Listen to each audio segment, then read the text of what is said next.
Well, I think there's some lessons to be learned today. I think when you're not mentally ready to play a game, I don't really care who you're playing, and that may be hard for some people to understand the concept of competition, that you really go out there to play to be the best player that you can be. You don't look for some external factor like who you're playing against to motivate you, because it's really not about winning or losing. It's really about trying to be the best player. And we didn't play very well as a team in the first half, which, I take a lot of responsibility for not getting our team ready, more psychologically ready to go out there and perform and play better. Every team that comes here and plays us is going to give us their best shot. These guys got everything to gain and nothing to lose, and we got nothing but downside in the game. So if you can't motivate yourself to look within yourself to be the best player that you can be, then you're not going to be ready to play. But I think we did respond really well in the second half of the game. I thought basically they tried to shrink the game as much as they could, limit the possessions, which we had gone into the game knowing that they would do that. And we told the offense, you got to take advantage of every opportunity that you have. Well, in the first half, we turned the ball over. We went 3 and out once. We didn't score a touchdown in the red zone. So we didn't take advantage of the opportunities that we had.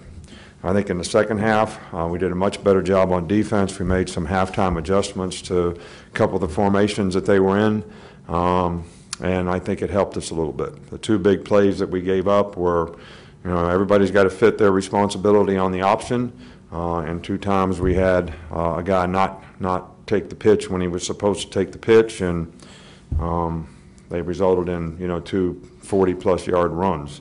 But other than that, I thought that our guys tried to execute, fairly well.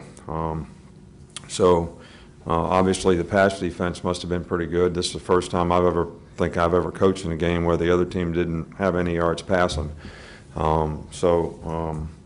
But anyway, I think there's lessons to be learned for our team. Hopefully they'll learn and grow from this. You got to give their team a lot of credit. They play with a lot of heart. They're very tough, physical, and aggressive. I don't think there's any excuse for guys getting personal foul penalties at any point in the game and getting engaged with things that are not beneficial to our team. And when you get one of those, you affect everybody on the team. So it's not just about you. But from an injury standpoint, Alex Leatherwood has a twisted ankle. We think he'll be okay. Damian Harris has what they are calling a mild concussion, and he had a little bit of, the reason they were checking him out was they were checking his neck, which seems to be okay. And Deontay Thompson has a bruised knee, which doesn't seem to be a significant injury. Probably could have put him back in the game, but just, didn't do it. Coach, we'll start on the right with Charlie. Just what did you think of Tua's performance today? Well, I thought he played pretty well. I think it was 18 for 22, and for a guy that most people thought shouldn't play in a game, I thought he responded really well by taking the challenge and going out there and doing what was best for his team. And all of our fans, they come to the game to see him play. So I think that's fair that he goes out and competes like every other player on our team, and I thought he did a good job in the game. We got a little slow start on offense. But once we got going, I thought we did a pretty good job. He made some good reads. He made some good throws. And, the plan was also we wanted to play Jalen somewhere between 12 and 15 plays in the game because he was ready to play at some point in the game with the good players so that hopefully, having not played for several weeks, we could get a little rust off.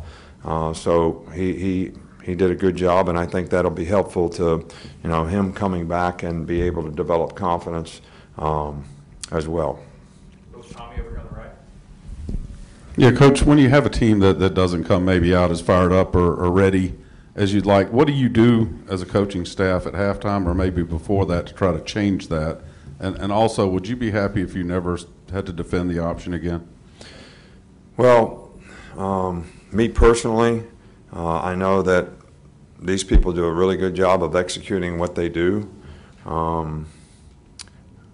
you know, I'm a person that really doesn't believe in cut blocking, that I think that's a dangerous play in football. That offense is based on a lot of cut blocking, which is not against the rules, so nobody's doing anything wrong. But I certainly wish that we would change some of the rules that we have for player safety. This is so unique to have to play this in this day and age. It has very little carryover with anything that you do prior to the game. I don't have very little carryover beyond this game.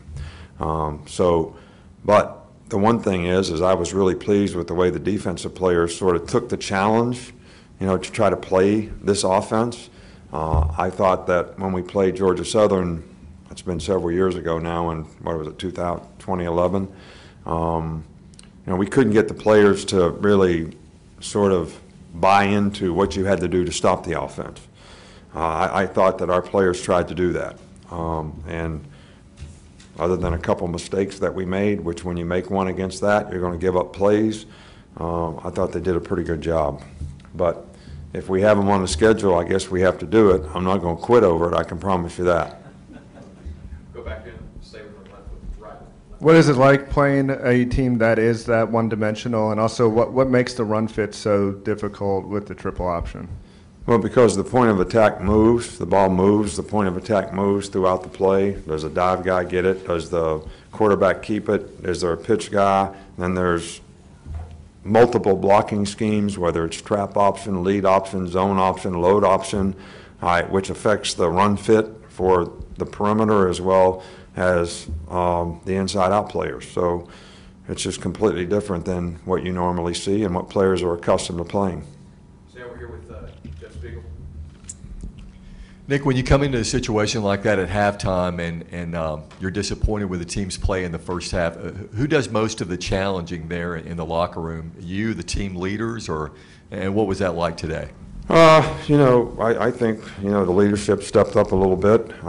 We go through and talk about the adjustments that we need to make as a coaching staff, which I thought we made some good ones. Helped us on defense, a couple of things that we adjusted to. And, you know, I talked to the team about, you know, what are you really made of? I mean, you know, you're talking about a team that doesn't have maybe any players on their team that could play for our team, and yet we're not beating them. We're not dominating them at the line of scrimmage. We're not dominating. We're not finishing. We're not playing to our standard. We're not given the kind of discipline and execution that we need to be able to execute, regardless of what they do on offense, defense, or special teams. So, you know, everybody's got to kind of check their whole card deep down inside and see what you want to accomplish and what you want to do. And I thought the players responded pretty well. We're going to finish up right here. Coach, any comment to breaking A.J. McCarron's single-season touchdown record? I'm sorry? Any comment to breaking A.J. McCarron's single-season touchdown record? You know, I wasn't informed of that, so I guess I have to react to it right now.